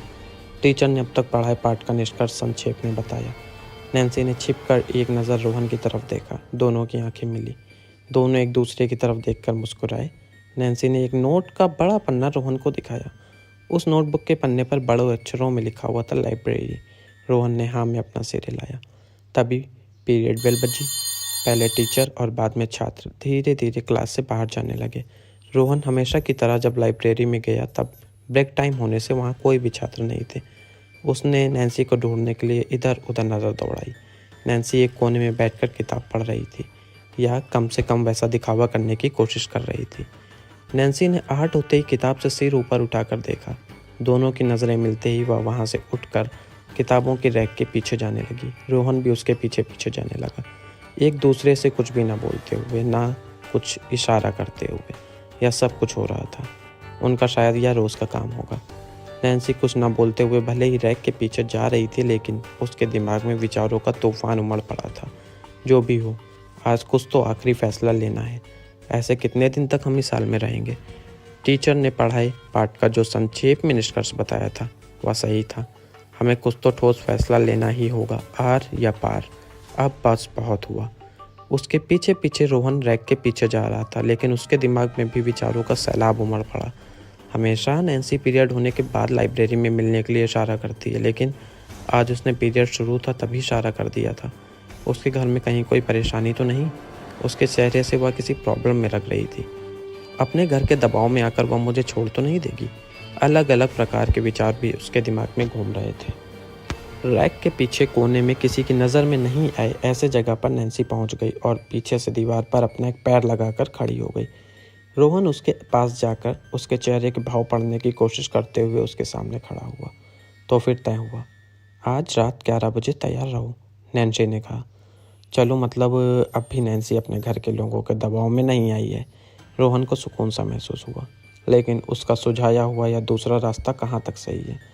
यह एकदम लास्ट ऑप्शन तो नहीं हो सकता ना? नैन्सी, तुम्हें नहीं लगता कि हम थोड़ी जल्दी कर रहे हैं? कुछ दिन रुकेंगे और देखते हैं कुछ बदलता है क्या? रोहन ने कहा। रोहन, चीज़ें अपने आप नहीं बदलती, हमें उन्हें बदलना पड़ता है, नैन्सी ने कहा। उनकी बहुत देर तक चर्चा चलती रही। रोहन को अभी भी उसकी प्लानिंग सही नहीं लग रही थी, लेकिन एक तरफ से उसका कहना भी सही था। कभी कभी तुरंत फैसला लेना अच्छा होता है, रोहन सोच रहा था, लेकिन इस फैसले के लिए मैं अभी भी पूरी तरह से तैयार नहीं हूँ। मुझे मेरे घर के बारे में भी सोचना चाहिए, लेकिन नहीं, हम ऐसे कितने दिन तक लटके रहेंगे? हमें कुछ ना कुछ तो करना ही होगा। रोहन एक फैसले पर पहुंचकर उस पर कायम रहने की नाकाम कोशिश कर रहा था। उधर रैक के पीछे उन दोनों की चर्चा चल रही थी और इधर 2 रैक छोड़कर एक साया छुपकर उन दोनों की सारी बातें सुन रहा था। रोहन के दिमाग में विचारों की कशमकश चल रही थी। अब वह जो फैसला लेने वाला था उससे होने वाले सारे परिणामों के बारे में वह सोच रहा था। नैन्सी के साथ लाइब्रेरी में की चर्चा से 2-3 बातें एकदम साफ हो गई थी। एक तो नैन्सी भले ही ऊपर से ना लगे, लेकिन अंदर से बहुत मजबूत और जुबान की पक्की है। वह किसी भी हाल में मुझे नहीं छोड़ेगी, या फिर वैसा सोचेगी भी नहीं। मुझे अपने आप पर भरोसा नहीं हो रहा है। मैं भी उसकी तरह अंदर से मजबूत हूँ या नहीं? बुरे वक्त में मेरा उसके प्रति प्यार वैसे ही कायम रहेगा क्या, या बुरे वक्त में वह बदल सकता है? वह अब खुद को आजमा रहा था। वक्त ऐसा आया था, खुद पर ही विश्वास नहीं हो रहा था, लेकिन नहीं, ऐसा कब तक चलेगा? मुझे भी कुछ तो ठोस फैसला लेना ही होगा, और एक बार निर्णय ले लिया तो फिर बाद में उसके कुछ भी परिणाम हो, मुझे उस पर कायम ही रहना होगा। रोहन ने आकर मन ही मन एक ठोस फैसला लिया। अपने कमरे का दरवाज़ा अंदर से बंद कर वह अपनी ज़रूरत की सारी चीज़ें बैग में भरने लगा। सब कुछ ठीक तो होगा ना? मुझे मेरे घर वालों को सब बताना चाहिए क्या? सोचते सोचते उसने अपनी सारी चीज़ें बैग में भर दी। कपड़े बदल कर उसने कुछ बचा तो नहीं इसकी तसल्ली कर ली। आखिर बची हुई कुछ चीज़ें डालकर उसने बैग की चेन लगाई। उसने वो बैग उठाकर सामने टेबल पर रख दिया और टेबल के सामने रखी कुर्सी पर थोड़ा सा सुस्ताने के लिए बैठ गया। वह 1-2 पल ही बैठा होगा कि उसका मोबाइल वाइब्रेट हुआ। उसने जेब से मोबाइल निकाल कर डिस्प्ले देखा। डिस्प्ले पर नैन्सी लिखा हुआ था। वह तुरंत कुर्सी से उठ खड़ा हुआ, मोबाइल बंद किया, बैग उठाया और इधर उधर देखते हुए सावधानी से रोहन मेन डोर से बाहर आया और उसने दरवाज़ा बाहर से खींचकर बंद कर दिया। फिर कंधे पर बैग लेकर कंपाउंड के गेट के पास आया। बाहर रास्ते पर उसे एक टैक्सी रुकी हुई दिखाई दी। टैक्सी के पास पहुंचते ही उसने टैक्सी की पिछली सीट पर बैठकर उसकी राह देख रही नैन्सी दिखाई दी। दोनों की नज़रें मिली। दोनों एक दूसरे की तरफ देखकर मुस्कुराए। ज़्यादा समय ना गंवाते हुए वह बैग के साथ टैक्सी में घुस गया। उनके चेहरे पर एक प्यारी सी खुशी थी। अब उनकी टैक्सी घर से बहुत दूर जा चुकी थी और तेज़ी से दौड़ रही थी। वे दोनों खिड़की से आ जा रहे तेज़ हवा के झोंकों का आनंद ले रहे थे, लेकिन उन्हें क्या पता था कि एक काला साया पीछे एक दूसरी टैक्सी में बैठकर उनका पीछा कर रहा था।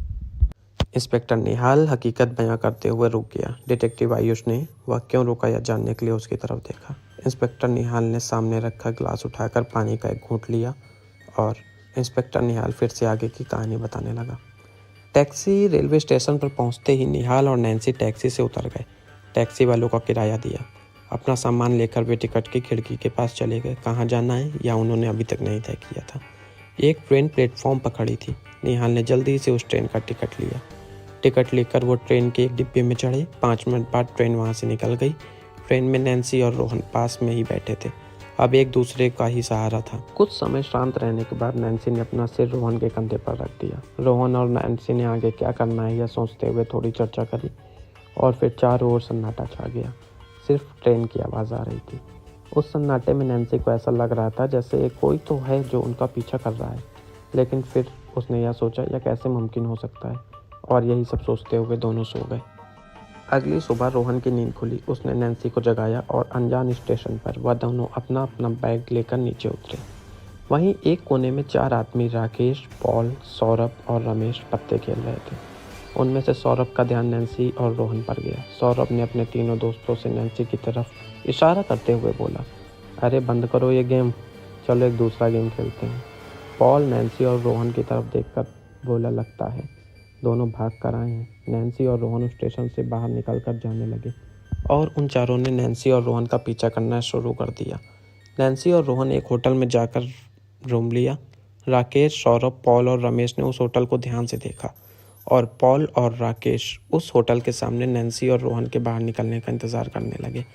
सौरभ और रमेश थोड़ी देर के लिए कहीं और निकल गए। पॉल से बोला, जैसे ही कोई खबर मिले हमें कॉल करना। नैन्सी और रोहन शाम को घूमने के लिए होटल के बाहर आए और उनके बाहर आते ही पॉल और सौरभ ने उनका पीछा करना शुरू कर दिया। राकेश ने रमेश और सौरभ को कॉल किया। थोड़ी देर बाद वे चारों उनका पीछा करने लगे। नैन्सी और रोहन काफ़ी समय तक इधर उधर घूमते रहे। फिर दोनों ने आइसक्रीम का एक कोन खरीदा और दोनों एक ही कोन से आइसक्रीम खाने लगे। आइसक्रीम खाते हुए नैन्सी की नज़र सौरभ पर पड़ी और वह रोहन से बोली, रोहन, इस आदमी को मैंने स्टेशन पर देखा था और यह हमारे होटल के बाहर भी था और यह अब यहाँ भी आ गया, कहीं हमारा पीछा तो नहीं कर रहा है। रोहन ने एक नज़र सौरभ की ओर देखा तो सौरभ हड़बड़ा कर इधर उधर देखने लगा। नैन्सी ने रोहन से बोला, हमें अब यहाँ से निकलना चाहिए। वे दोनों वहाँ से निकलकर कपड़े की एक दुकान में घुसे और बाहर झांक कर देखा तो वो चारों बाहर ही खड़े इधर उधर देख रहे थे। नैन्सी और रोहन को पक्का यकीन हो गया था कि हमारा पीछा हो रहा है। सौरभ की नज़र उन दोनों पर पड़ी और वह चारों खड़े होकर बाहर निकलने का इंतज़ार करते रहे। कुछ देर बाद नैन्सी और रोहन डरे हुए उस शॉप से बाहर निकले और नया शहर होने की वजह से दोनों इधर उधर जाने लगे। कुछ देर बाद वे दोनों एक ऐसे रास्ते पर पहुंचे जहां लोग काफ़ी कम थे। नैन्सी ने पीछे मुड़कर देखा। सौरभ और उसके तीनों दोस्त अभी भी उसका पीछा कर रहे थे। नैन्सी का दिल ज़ोरों से धड़कने लगा और रोहन को भी अब कुछ समझ नहीं आ रहा था कि क्या करे। दोनों तेज़ी से आगे की ओर जाने लगे, लेकिन आगे तो और घना अंधेरा था और पीछे वे चारों। रोहन ने पीछे मुड़कर देखा और नैन्सी से कहा, चलो भागो। दोनों ने जैसे ही भागना शुरू किया, सौरभ और उसके दोस्त भी उनकी तरफ दौड़ पड़े। नैन्सी और रोहन दौड़ते हुए एक अंधेरी सड़क पर जाकर पहुंचे और उन दोनों ने जैसे ही सड़क पार किया, वहां से एक ट्रक गुजरा। जब ट्रक वहाँ से निकला तब रोहन और नैन्सी चारों की नज़रों से गायब हो चुके थे। सौरभ ने बोला, कहाँ गए वो दोनों? राकेश बोला, यहीं कहीं छिपे होंगे, ध्यान से ढूंढो। चारों अलग होकर उन दोनों को ढूंढने लगे। नैन्सी और रोहन एक बड़े पाइप के पीछे छिपे हुए थे। तभी पॉल वहाँ आया और सोचा पक्का इस पाइप के अंदर ही होंगे दोनों। वो पाइप में झांक कर देखने ही वाला था, तभी राकेश की आवाज़ आई, अरे यहाँ आओ, मुझे लगता है दोनों इस तरफ भागे हैं।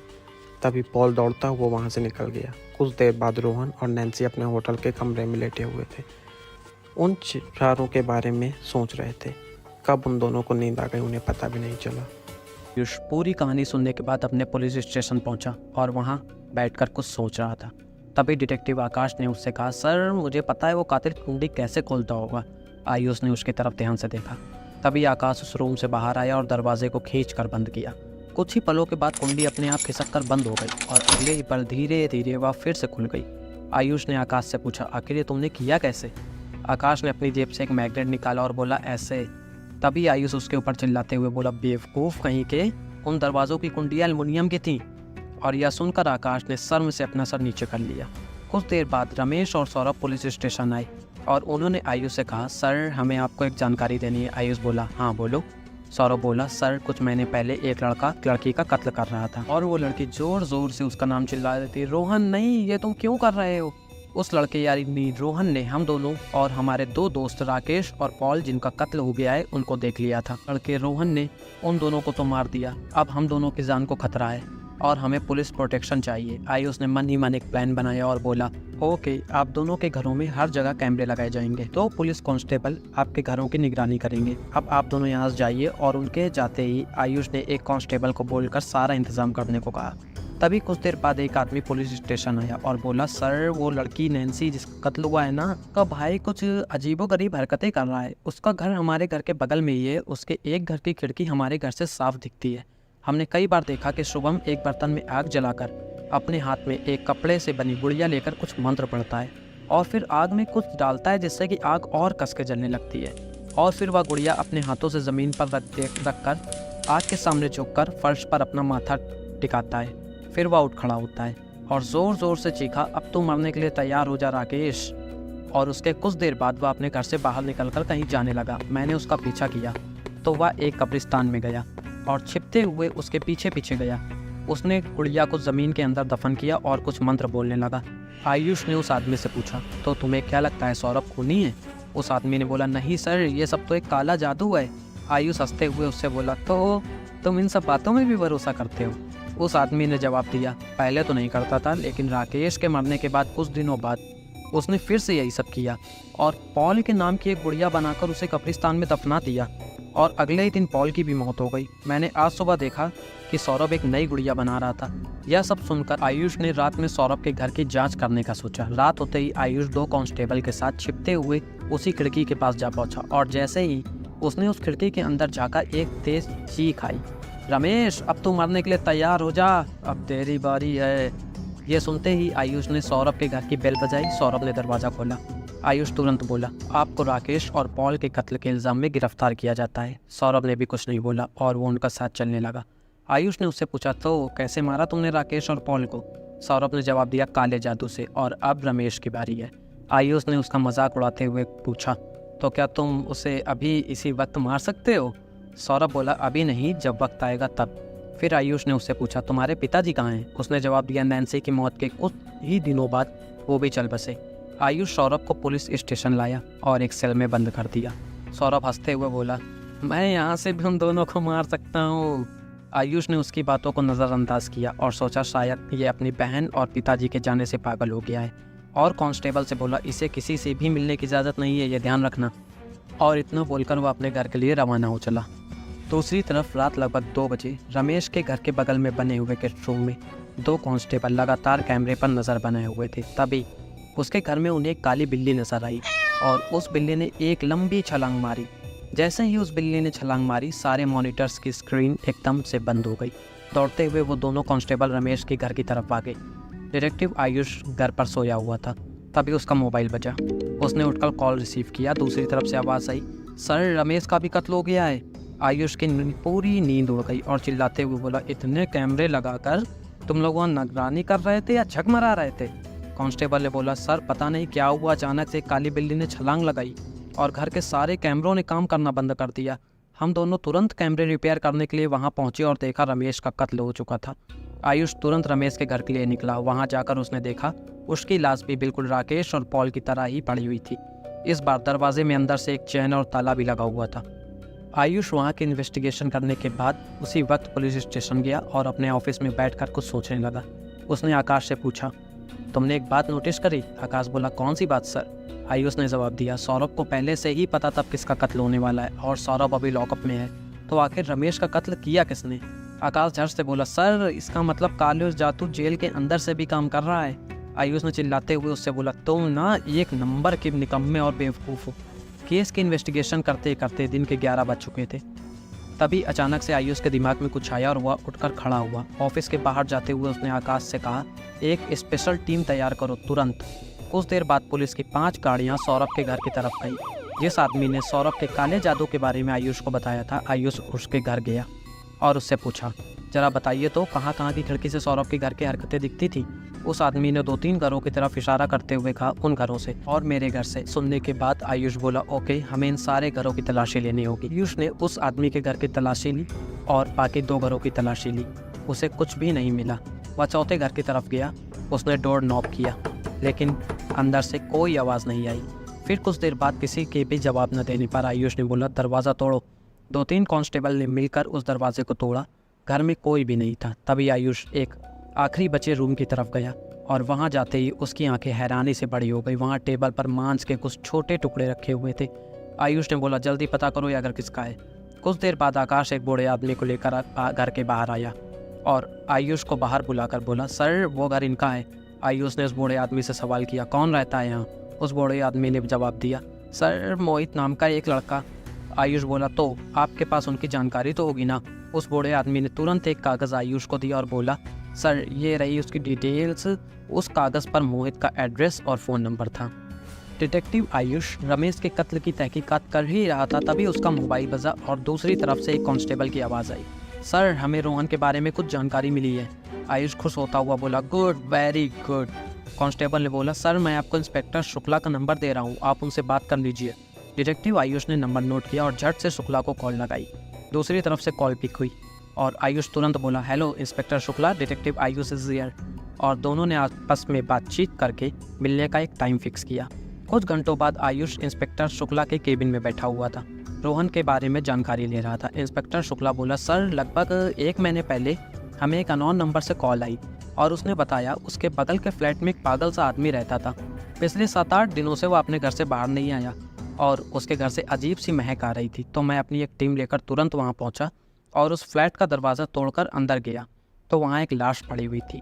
चारों तरफ विस्की की बोतलें और सिगरेट्स पड़ी हुई थी। ज़मीन पर उसके खून से लिखा हुआ था, नैन्सी मुझे माफ़ करना, मैं तुम्हें बचा नहीं पाया, लेकिन मैं वादा करता हूँ तुम्हारी मौत का बदला मैं ज़रूर लूँगा। हमने उस लाश की जांच की तो पता चला कि वह लाश रोहन की है। आयुष ने बोला, और उसकी मौत हुई कैसे, ये पता चला? इंस्पेक्टर शुक्ला ने जवाब दिया, हाँ सर, उसकी मौत ज़्यादा शराब पीने के कारण हुई है। आयुष ने पूछा, और उसकी मौत लगभग 1 महीने पहले यानी अर्ली मार्च, मतलब पहले कत्ल यानी राकेश की मौत के बहुत पहले हुई थी। इंस्पेक्टर शुक्ला ने हाँ में अपना सर हिलाया। आयुष ने मन ही मन सोचा, मतलब हम जो सोच रहे थे कि कत्ल रोहन कर रहा है वो गलत निकला। मुझे लगा था कि मैं कातिल तक पहुंच गया हूं, लेकिन इस केस ने तो एक नया मोड़ ले दिया। तो आखिर इन लॉकअप में चारों तरफ गहरा अंधेरा छाया हुआ था और शुभम पागलों की तरह अपने कपड़े फाड़ रहा था और फिर उन्हीं कपड़ों को जोड़ जोड़ कर उसने एक गुड़िया बनाया और जोर जोर से हंसने लगा, सौरभ अब तुम्हारी बारी है। उसकी ये सारी हरकतें कांस्टेबल देख रहा था। उसने तुरंत अपने सीनियर अफसर को इस घटना के बारे में कॉल करके बताया। वहीं दूसरी तरफ सौरभ अपने हॉल में बैठकर विस्की पी रहा था। अचानक किचन में उसे किसी बर्तन के गिरने की आवाज़ आई। उसका दिल जोरों से धड़कने लगा। फिर उसने सोचा शायद कोई बिल्ली होगी। यह सोचते हुए वो किचन की ओर गया। उसने देखा कि वहाँ एक बर्तन फर्श पर गिरा हुआ है। वह अपनी सोच में खोया हुआ था कि तभी उसे हॉल में से कुछ टूटने की आवाज़ आई। उसने चौंक कर हॉल में जाते हुए देखा, वहाँ उसका विस्की का गिलास टूटा हुआ ज़मीन पर पड़ा था। उसके नशा पूरी तरह से उतर चुका था। यह गिलास कैसे टूटा, यह सोचते हुए उसने विस्की की पूरी बोतल अपने मुंह से लगा ली। दूसरी तरफ डिटेक्टिव आयुष सुबह सुबह अपने हॉल में बैठकर टीवी में डिस्कवरी चैनल देख रहा था। उस चैनल पर एक प्रोग्राम चल रहा था जिसमें कुछ साइंटिस्ट चूहे को एक रिमोट के द्वारा कंट्रोल कर रहे थे। जैसे ही उस साइंटिस्ट ने रन का बटन दबाया, चूहा दौड़ने लगा। जैसे ही उसने स्टॉप का बटन दबाया, चूहा रुक गया। जैसे ही उसने अटैक का बटन दबाया तो वो चूहा अपने सामने रखी हुई ब्रेड को तोड़ने लगा। यह देखकर आयुष के मन में आया, जब रमेश का कत्ल हुआ था उस रात वहाँ एक बिल्ली थी जिसने कैमरे का ट्रांसमिशन तोड़ दिया। कहीं ऐसा तो नहीं कि उस बिल्ली को भी कोई इसी तरह से कंट्रोल कर रहा था। अब डिटेक्टिव आयुष के दिमाग में आके धीरे धीरे सुलझता हुआ नजर आ रहा था। उसने मन में सोचा, मुझे जो भी करना है जल्दी करना होगा।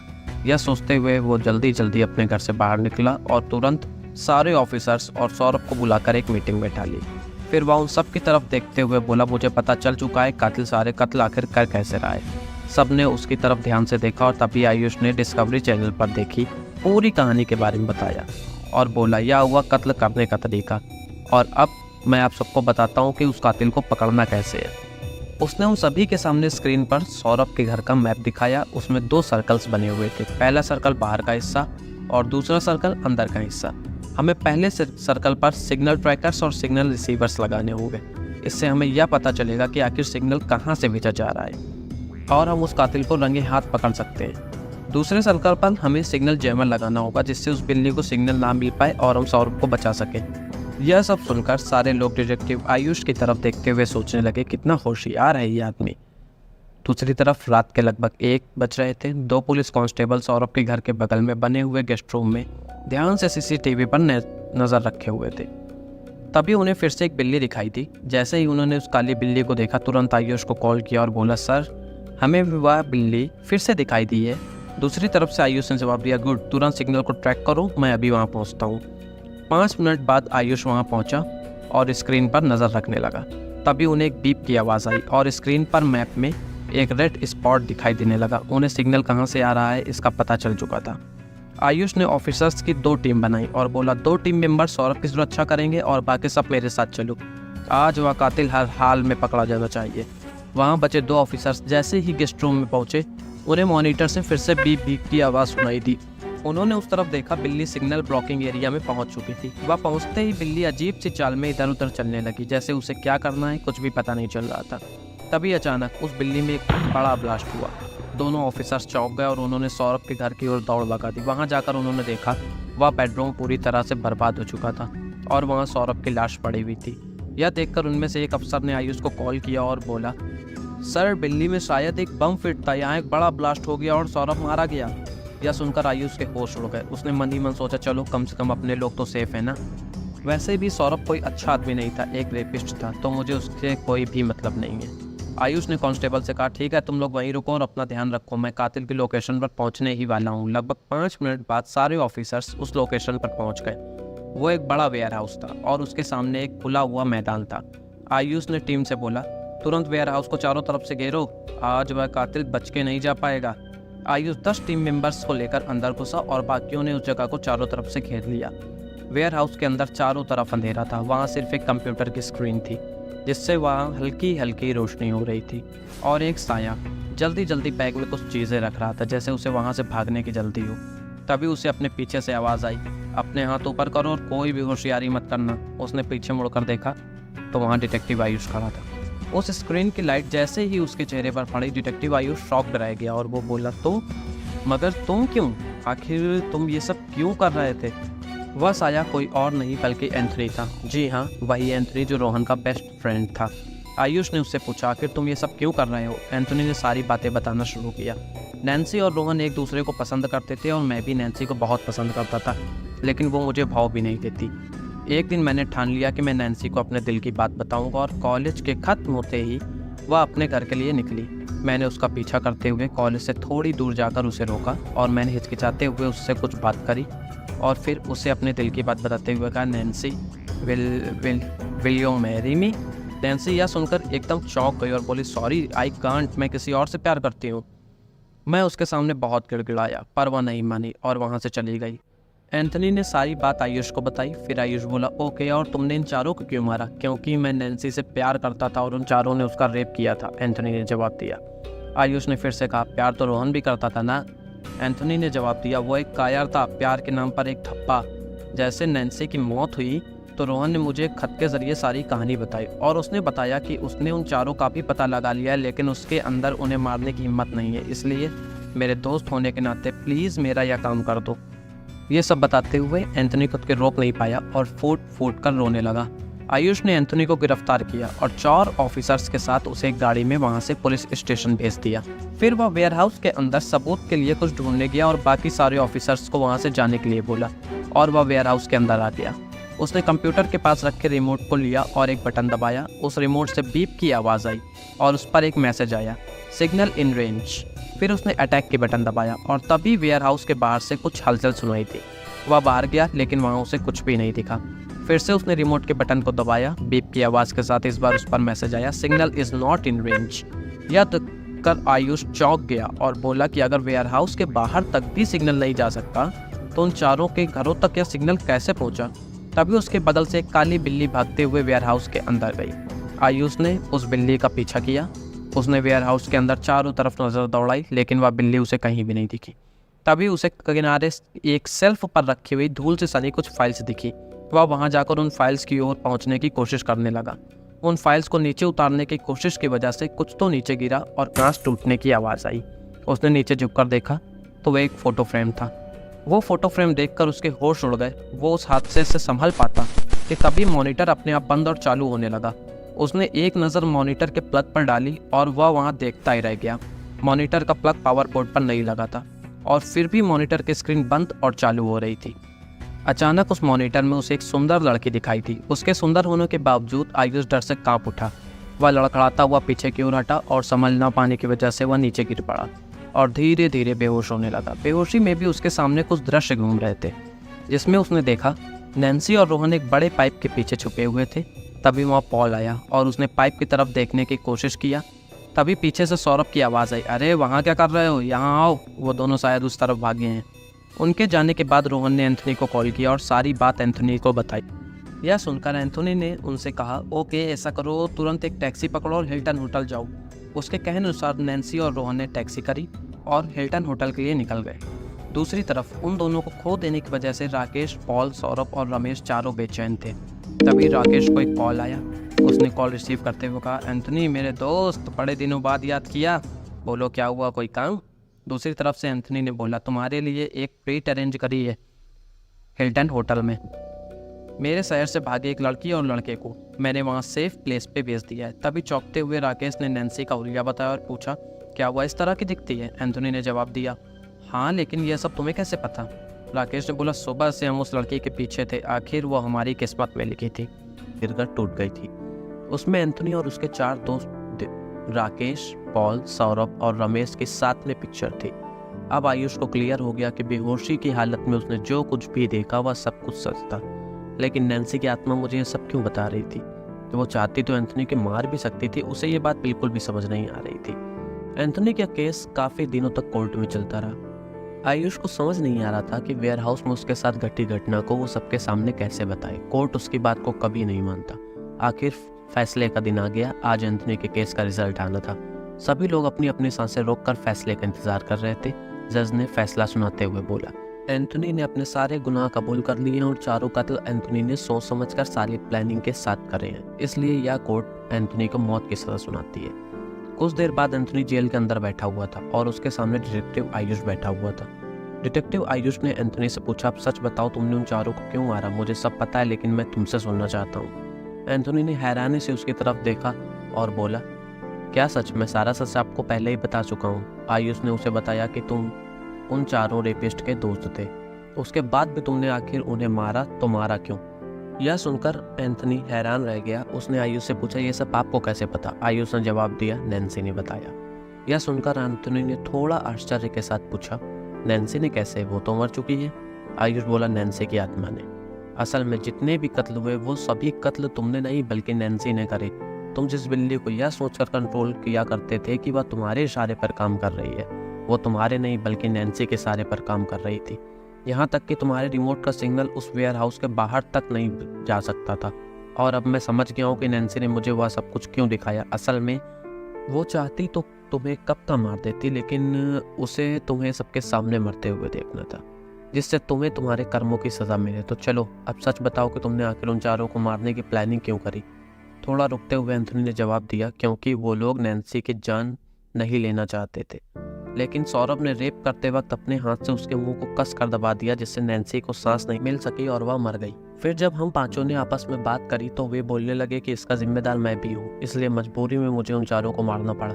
लेकिन मुझे नहीं लगा था कि उन चारों को मैं नहीं बल्कि नैन्सी मार रही थी। मुझे अभी भी इन सब बातों पर भरोसा नहीं हो पा रहा है, लेकिन आपने जो बोला वो सब सच था, तो इसका मतलब नैन्सी की आत्मा सच है। उससे बात करने के बाद नैन्सी के भाई शुभम को रिहा करा और उसे भी सारी घटना के बारे में बताया। यह सुनकर शुभम की आंखों में आंसू आकर वह वहां से चला गया।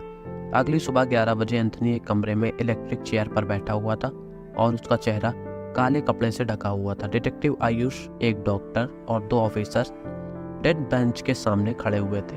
तभी वहां एक ऑपरेटर आया और पैनल के पास जाकर एक रेड बटन दबाया और करंट की वजह से तुरंत एंथनी की मौत हो गई। सभी लोग वहां से जा चुके थे और आयुष वहीं रुककर एंथनी की तरफ देख रहा था। तभी एक आदमी उसके पीछे आया और बोला, अरे ये पैनल किसने ऑपरेट किया? आयुष हैरानी से उसे देखने लगा और बोला, अभी तुमने ही तो किया था। उस आदमी ने जवाब दिया, क्या सर, आप भी मजाक करते हैं, अभी तो मैं यहाँ आया हूँ। यह सुनकर आयुष हैरान रह गया। वह उसे बगल में बने रूम में सीसीटीवी की फुटेज दिखाने के लिए ले गया और जैसे ही वे दोनों अंदर गए वहाँ उन्हें एक काली बिल्ली दिखी। धीरे धीरे उस बिल्ली ने एक सड़े हुए शरीर का आकार ले लिया और फिर देखते ही देखते वह खूबसूरत लड़की में बदल गई। यह सब देखकर आयुष और उस आदमी का शरीर डर की वजह से ठंडा पड़ गया। वो लड़की कोई और नहीं बल्कि नैन्सी थी। उसकी आंखों में खुशी के आंसू थे, जैसे उसने अपना आखिर बचा काम पूरा किया हो। और फिर देखते ही देखते वह वहां से गायब हो गई। उसकी आत्मा को अब शांति मिल चुकी थी। तो आखिरकार नैन्सी ने अपना बदला पूरा किया और 5 गुनहगार को उसने अपने हाथों से ही मारा। इसी के साथ ये स्टोरी यहीं खत्म होती है और हमारे साथ जुड़े रहने के लिए आप सभी का बहुत बहुत शुक्रिया। मिलते हैं मंडे को एक नई रूह खपा देने वाली हॉरर सीरीज के साथ। कमेंट में बताएं कि ये कहानी आप सबको कैसे लगी और हाँ, हमारे चैनल को सब्सक्राइब करना ना भूलें और इस कहानी का फर्स्ट एपिसोड सुनने के लिए हमारे चैनल पर जाएं और द हॉन्टेड स्टोरी नाम की प्लेलिस्ट पर क्लिक करें।